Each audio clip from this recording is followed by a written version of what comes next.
Welcome back to Secure Freedom Radio with Frank Gaffney, and I am delighted to welcome one of my all-time favorite people, a great authority on matters of interest to all Americans, viewed from a unique vantage point, the United Kingdom.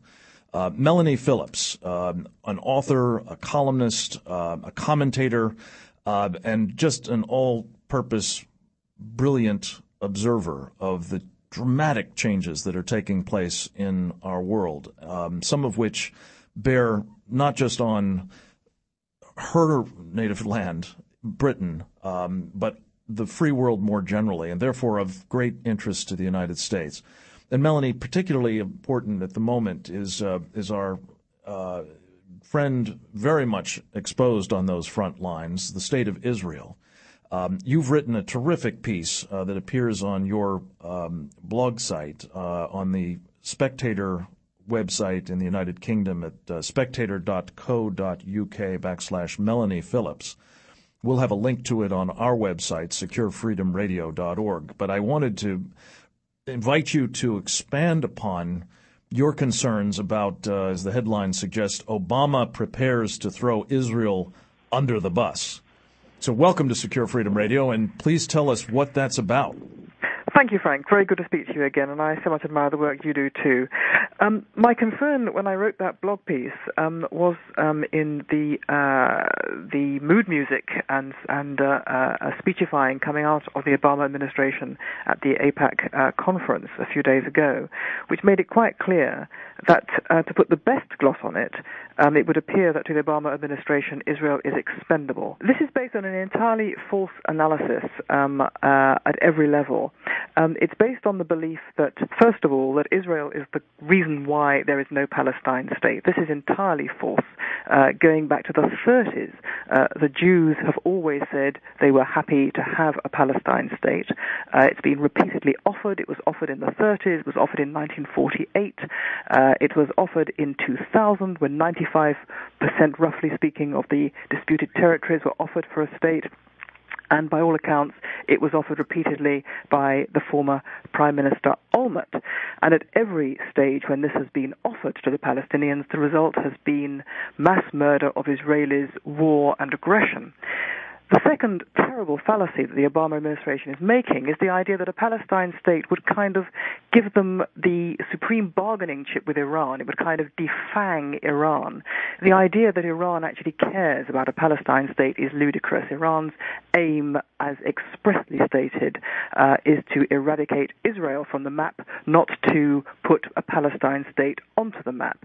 The idea that the Sunni Arab states would be, as it were, induced to join with America against Iran if a Palestine state were to emerge is equally fatuous. The Sunni Arab states are beside themselves over their fear, their terror, that America is going to take the view that it can live with a nuclear Iran. Those Sunni Arab states have everything to lose from Iranian hegemony in the region.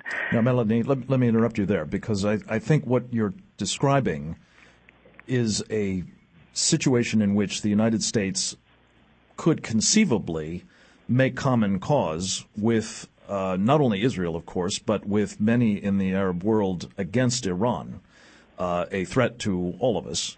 And yet what seems to be happening, if I understand your piece, is that the United States is actually leaving Israel out of these conversations, not only about Iran, but about its own future. So, Melanie Phillips, again, from the UK, tell us how this is actually playing out as opposed to how it should.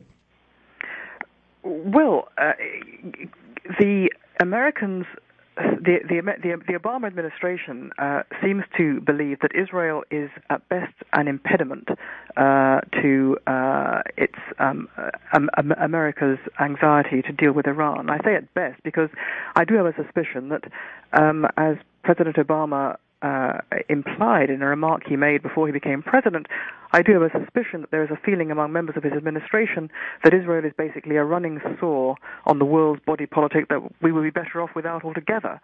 But either way, Israel is seen as expendable, and as a result, it's to be pressured into compromising badly its security without apparently, according to, was it Jim Jones who said this, or some other member of the administration, without even Israel being party to the discussions necessarily. It will be cooked up between America and the EU and so on, without Israel actually being part of this. This has very eerie, reminiscent overtones of what was done by the Western powers to Czechoslovakia before World War II, dividing it up and essentially surrendering pieces of it to its enemies, which in turn created greater danger for all of us. But so let's just address this pointedly for the American audience.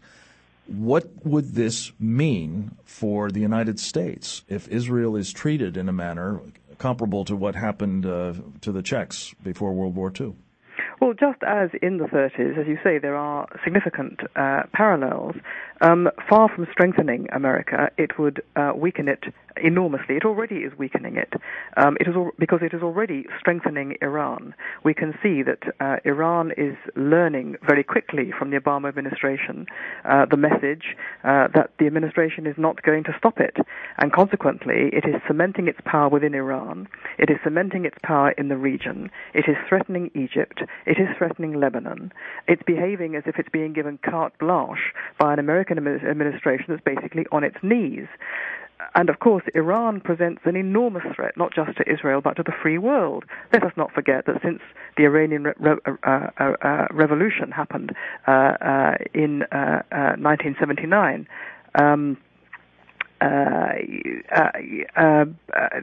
Iran has been self-declaredly at war with the free world, at war with America, at war with the West.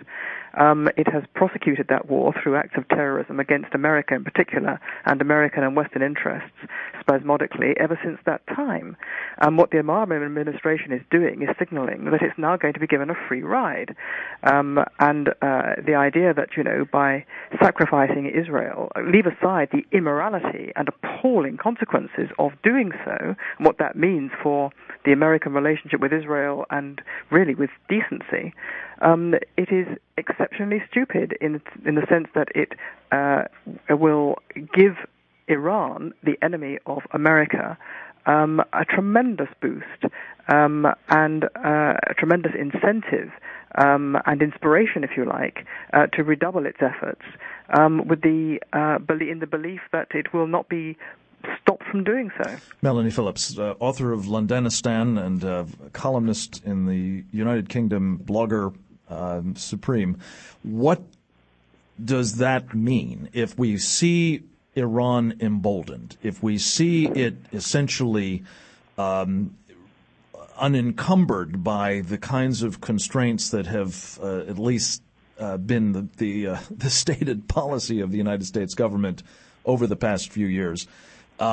For this onset and expansion of this, what I call Sharia program in your country, in Britain, as part of Europe, but in the free world more generally, is this going to be seen as further evidence, not just to the Iranians, of course, but to others who embrace Sharia, if not exactly the way the Shia do? But will it be seen as evidence of the further triumph or further movement towards the ultimate triumph of Islamism against the free world? Well, I think that is another side effect, yes. Let us not forget that when the Iranian Revolution happened, when Ayatollah Khomeini first came to power, this was the most amazing galvanic incident. It had the most amazing galvanic effect on Muslims in Britain and the rest of the world who were looking on in amazement, because until that point they had never thought it was possible for an Islamic state to appear. By Islamic, I don't mean a Muslim state. state. I mean, a state that was a theocracy of the most severe kind. Yeah, that's what really worries me, is that we're going to see that thing taking hold, metastasizing further in at least the spiritual, political vein, if not in the physical sense of Iran itself. Melanie, we're going to have to leave it there for today. I hope you will join us again on Secure Freedom Radio frequently. Your commentary, your analysis is so insightful, so important. And our audience especially, and here in the United States, needs to hear from you as often as possible. So thank you for joining us. We will be coming back shortly